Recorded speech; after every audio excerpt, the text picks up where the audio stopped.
Has a soup ever marked one of your big life moments? Well, for Mark Diacono, it has. Mark is a food writer, grower, photographer, and cook, so it's only natural that he turns to food when things get tough. The ongoing journey of foraging is really something that I don't think is going to end for me. It just seems to keep finding there's always more. It's like life, there's always more. And it's a pleasure to be kind of discovering it. I'm Chris from Canopy and Stars, and this is A Life More Wild. Join Mark now for a walk in the woods near his Devon home, on which he talks about the weekly online diary that became his book, Abundance, marvels at nature's bounty, and I mean the chocolate bar, by the way, and stops to sample the very same momentous soup.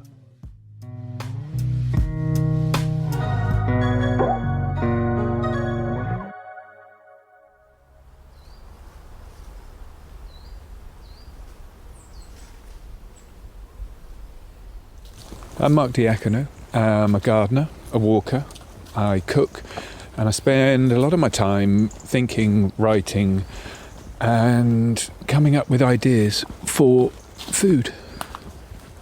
So I live on the edge of Sidmouth with my family. We're just up on the cliff, and this place has been pretty important to me for all kinds of reasons, and it gets more important, oddly.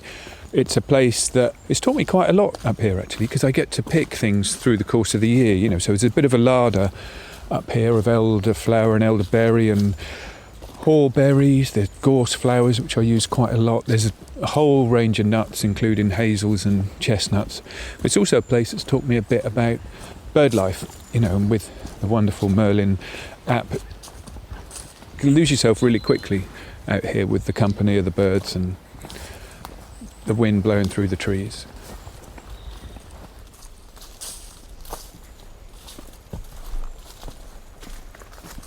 The walk I like doing at different parts of the year because it's completely different.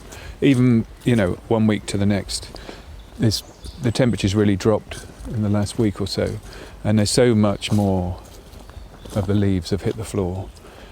Even your feet sound different as you're brushing through.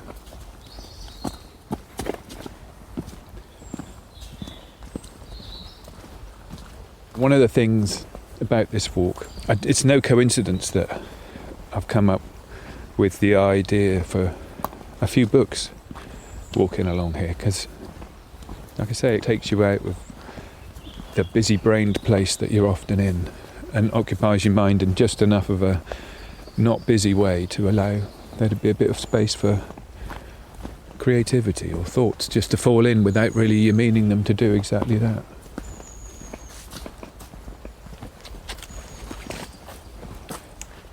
So the book, my latest book, Abundance, the idea for it came really unusually. Almost always I've got a little germ of an idea, and often if I'd come on this walk it will kind of develop into something. It might take 4 or 5 times, it might take longer, but this one, it came fully formed. I woke up one day and there it was, the title was there gleaming in the sun. Everything was in my mind, and I had the good sense not to get distracted by coffee or emails or any other thing in my mind. And I just got a piece of paper. I didn't even turn on the laptop. I just got a piece of paper and scribbled down everything that was in my mind about this book. I'm going to write about what was growing in my garden, what I was doing, what I was thinking, what I was making of whatever was around in the kitchen, what was the best things that were available in the shops and from people who had grown these amazing ingredients. And whatever really fell into my mind to do with the seascapes and landscapes around where I lived, as well as my garden. And part of the big thing about it was that I had to write it weekly, and I think that was because I felt like I wasn't living in the now very much. I was kind of living parallel to myself, and I think a lot of us have that. And by writing every week, it felt like I would be making an appointment with myself through the week to pay attention, to stop, to give myself the excuse to go on that walk or be in the garden in a way that maybe life could be too busy to easily allow myself to. And that really worked. And it was never intended as a book. I wrote it on Substack, and I'm carry on writing it now. But once I started writing it every week, it drew a lovely kind of, global audience. And that included a few publishers who were keen to make it in a book. And I was really keen to make it into a book as long as it wasn't squished in any way. It had to be had to keep that spirit, and the idea had to be there, and that's what's happened. And the book itself is like such a gorgeous snapshot, a year-long snapshot of the ongoingness of abundance, the things I get from the walk, the things I get from writing. I always thought, before I started writing, that people thought something and then they wrote it as well as they could. And actually I find that the process of writing helps me understand what I think, what I mean, how I feel, the nature of the world and my place in it. And that's why I love the fact that abundance is an ongoing, living thing.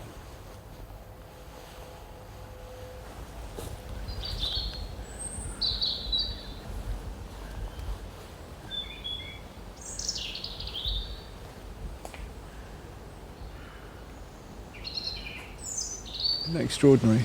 Tiny little bird like a robin making such a distinctive, kind of sounds jolly too. I mean, often they'll make a noise like, get out of my patch, but he seems very happy that we're in his company today.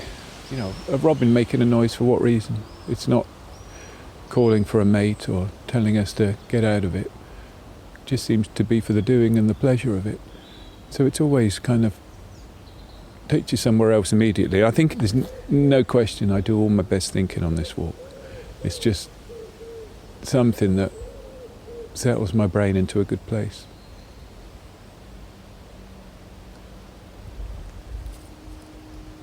This might be my favourite kind of day, really. I'm a lover of the shoulders of summer rather than the actual body of it. So autumn and kind of late spring for me are the loveliest times. And this is about the perfect day as far as I'm concerned. So it's bright, glary sunshine, cold as hell on your fingers. And where it's opening out a little bit now with the increasingly sparse pines, there's, instead of just being sort of dappled light, you're getting the odd big beam hitting you square in the face and kind of drawing you towards the coast. The ground's got a little bit more stony. The geology's changing a bit as we're just dipping down into a little depression before rising up again towards the cliff. And the hedgerows around here get a bit richer as it becomes less treed. So there's lots of elder and blackberry, the odd hawthorn. So for the idle forager, just looking for some nice things to go with whatever comes out of the garden at the time of the year, you've got all kinds of things going along here. There's a bit of wild garlic, most of that's back in the beech woodlands. So even, 20 minutes into this walk, good parts of the year you can be picking things, really special flavours, nowhere near the road. And there's plenty of it, so you're not depleting either other people's chance to pick or the wildlife's chance to enjoy.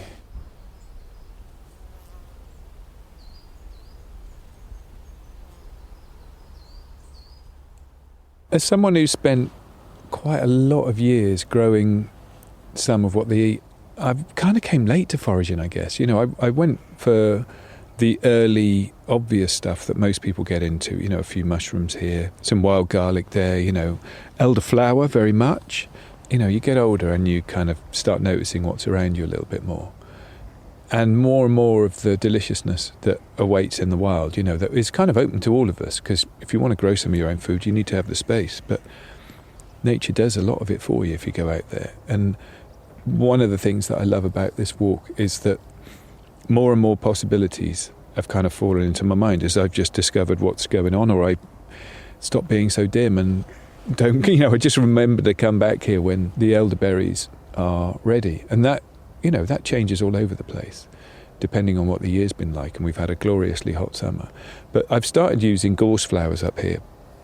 Gorse flowers are an extraordinary thing. You can see them for a lot of the year now as we're getting milder, but May, June, when there's a bit of warmth, and 16 degrees is when the pollen really flies and you get all the gorgeous perfume. It just smells like a bounty bar, It smells very coconutty and glorious. And you can capture that amazing scent and flavour by picking a load of the flowers and then just kind of, either in alcohol or in sugar syrup, it will take that wonderfulness out of the air and out of your nose and put it into a really glorious drink that you can use in so many kind of different ways. There's hazels up here, there's haw from hawthorn, which is just makes a really, really good syrup and very high in vitamin C, very good for you, and delicious, because I'm not worried about good for you if it's not delicious, you know. So again, there's so much to get out of this walk. The ongoing journey of foraging is really something that I don't think is going to end for me. It just seems to keep finding there's always more. It's like life, there's always more. And it's a pleasure to be kind of discovering it.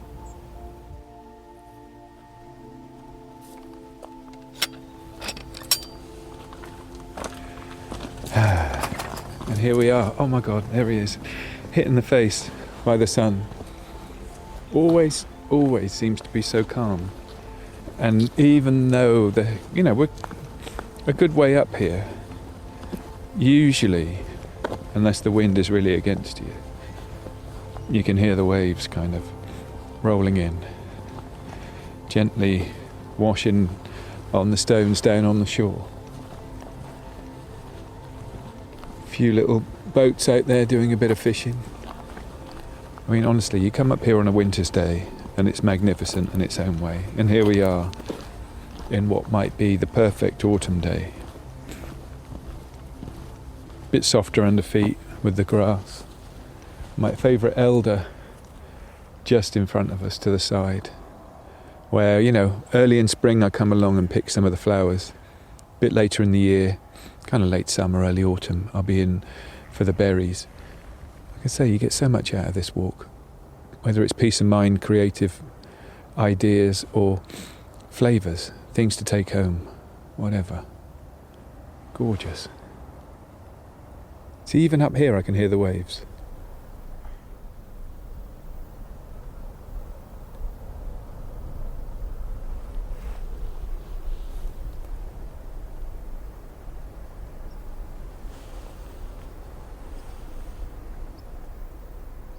We're heading towards maybe the best seat in the world. It looks down to the east from the hill and straight down into the valley that comes out at the sea by Salcombe Regis. And someone had the good sense, and I'd like to shake them by the hand and pour them a large glass of whatever they fancy, for putting a very simple seat that has certainly one of the best views that this middle-aged man has ever seen.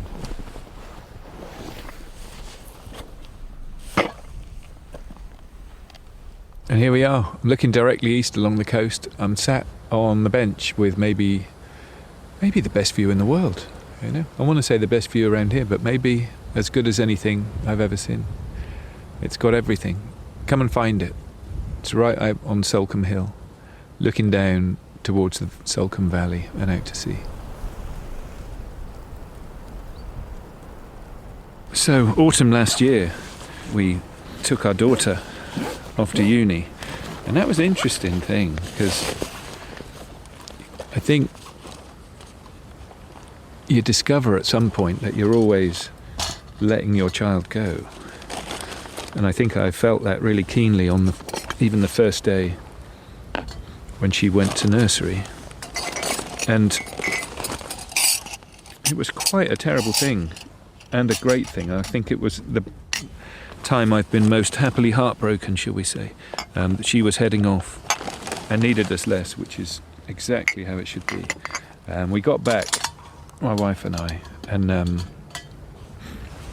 it just so happened that at that point the last of the tomatoes was ready, and I had a load of ginger rosemary ready, and I roasted all these tomatoes. There was just the right number. It was like an odd thing. There was just the right number of tomatoes to fit the roasting tin. And I cut the core out, and I jabbed a piece of rosemary right into the heart of each tomato, and a little sliver of garlic, and just roasted them on, 170, 180, until they just got tender. And at the same time, I'd wrapped up a couple of leeks with some garlic and olive oil, and they went in the oven. Everything cooked together at the same time, and then swizzed it all. It couldn't have been simpler. It is just a really gorgeous, gorgeous soup that is really nothing more than leeks, garlic, pepper, salt, olive oil, tomatoes, rosemary. And it tastes like the changing of the seasons, and that felt kind of appropriate to the nature of, our daughter going off into a new life, which is just brilliant. And it's become a fixture, this soup now, for us. Even though it was just a year ago, I've just made it again and brought it up here to sit on this amazing bench, looking out up the coast. This is really good because it just tastes like tomatoes that have been grown with love, which they sure as hell have been.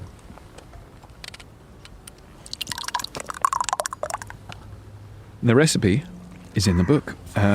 Tomato and rosemary soup in the late September part of the book. And, you might end up making this, you can make this in the middle of summer if your tomatoes are ready early. And if it's a less sunny year than it has been this year, you might be making it even in mid-October.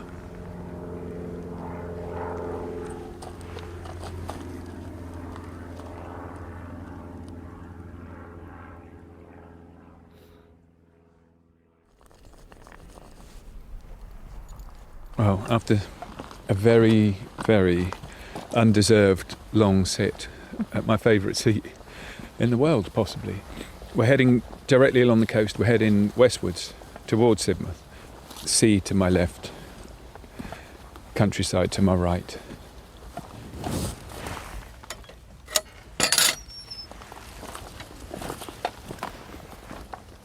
When I lived in London, without really consciously thinking of it, I felt like there were two seasons, kind of warm and dry, cold and wet.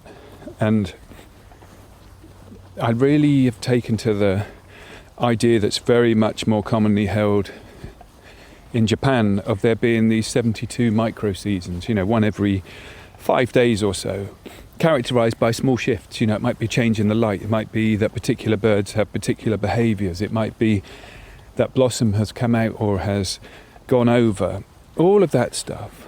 And one of the things I get from this walk, I get whatever I need from this walk, but one of the things this walk has helped with, as well as gardening, as well as growing some of what I eat, is the idea that there are so many of these often connected changes. Things will be happening with particular species of bird when elder is in full flower, but actually that it's such a moving thing.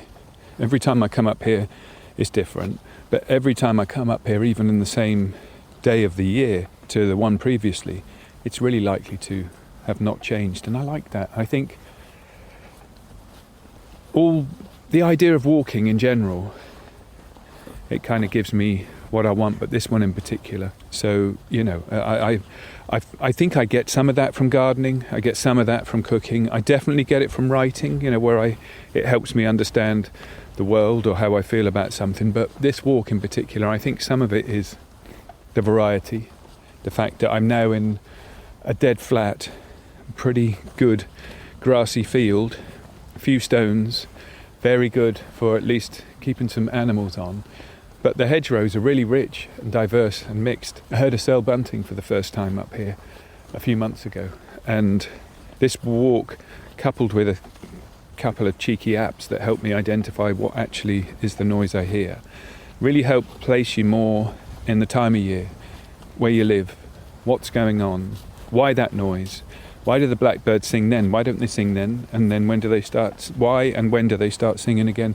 All of these things are kind of quietly revelatory, I think. You feel more attached to the world in which you are. And I think if abundance is anything, I know it's got kind of 90, 100 recipes or whatever, but if it's anything, I think it's an invitation to anyone who picks it up to maybe see if there isn't a way in which they could live more fully in their life, to get the rewards that are there around us, free and enriching, whether that's the same version that mine is or whether you have a different one. It's kind of an invitation to just maybe invite yourself to be where you are a little bit better.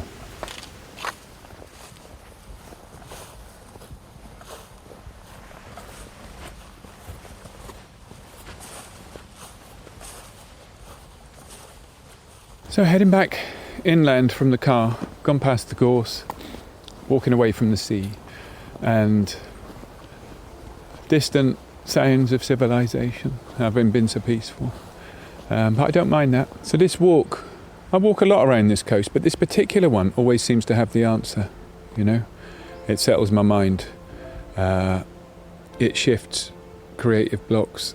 I get food from it. I get inspiration from it. I get just not being where I was from it, and that's really kind of handy and lovely.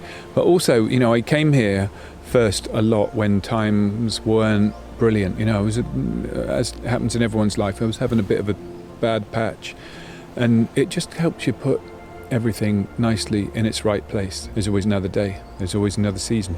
It may actually be a micro season that you're in rather than a macro season. So it's just, I don't know, it's kind of uplifting and rewarding, and it always has more to discover.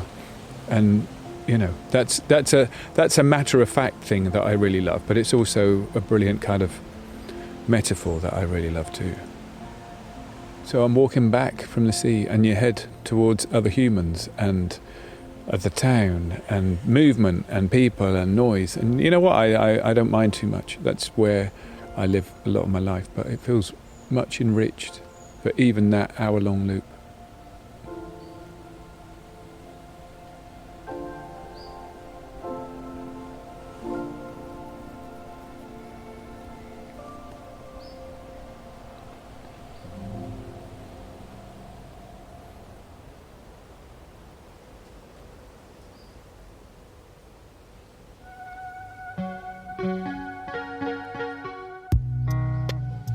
If you've been inspired by Mark to start your own online diary or launch a commemorative soup range, it could be the beginning of your own reconnection with nature, so just go for it.